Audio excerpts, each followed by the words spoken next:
Hi friends, welcome to நம்ம சமையல். இன்றைக்கி பார்க்க போகிறது சத்து மாவு உருண்டை. அதுக்கு தேவையான பொருள் வந்து கிளாஸில் 3/4 டம்ளர் உளுத்தம்பருப்பு, அதே 3/4 டம்ளர் அரிசி,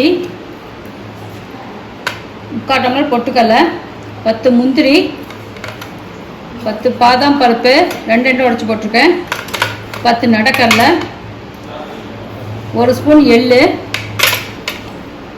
நல்ல வெல்லம் 1/4 கப்பு. இப்போ வாங்க இதெல்லாம் எப்படி செய்யலான்னு வீடியோக்குள்ள போகலாம்.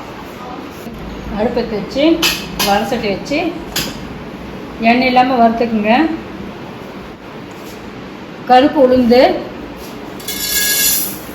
உளுந்து யூஸ் பண்ணிக்கோங்க, அதான் நல்லது. எண்ணெய் இல்லாமல் வறுத்துக்குங்க. அடுப்பு மீடியமில் வச்சு வறுத்துக்குங்க. இந்த உருண்டை இடுப்பு வலிக்கு, மூட்டு வலிக்கு, கால் எரிச்சலுக்கெல்லாம் ரொம்ப நல்லது. நல்லா வாசம் வருது. இப்போ எடுத்து கொட்டிடுறேன். இப்போ இதில் பொட்டுக்கடலை போடுறேன்.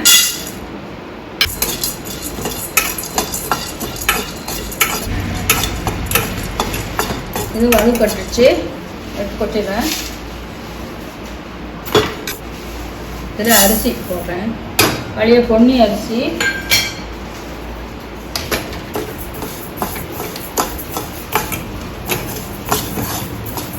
அரிசி வறுப்பட்டுடுச்சு. இப்போ எடுத்துடலாம்.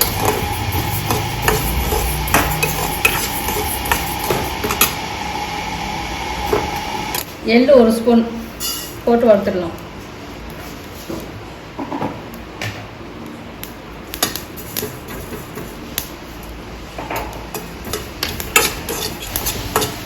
எள்ளு பொழிஞ்சிருச்சு, எடுத்து கொட்டிடலாம். இதிலே நடக்கடலை, பாதாம் பருப்பு, முந்திரி பருப்பு போட்டு வறுத்துக்கலாம்.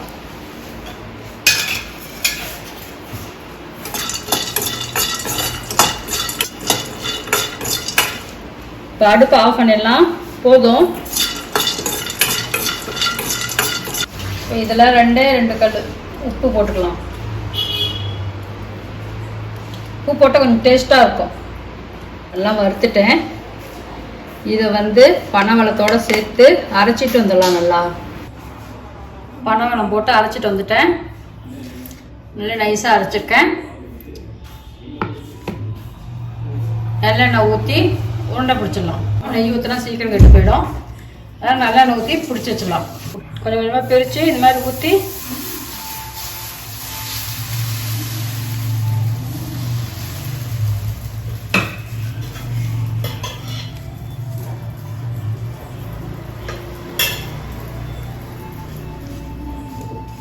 நல்லெண்ணெய் ஊற்றி இது மாதிரி டைட்டாக பிடிச்சிக்குங்க.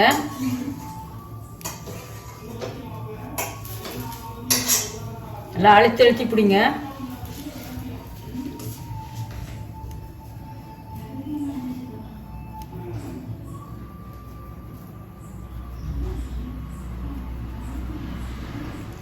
நல்லெண்ணெய் ஊற்றி உருண்டை பிடிச்சிட்டேன். இது வெளியே வச்சு சாப்பிடலாம்.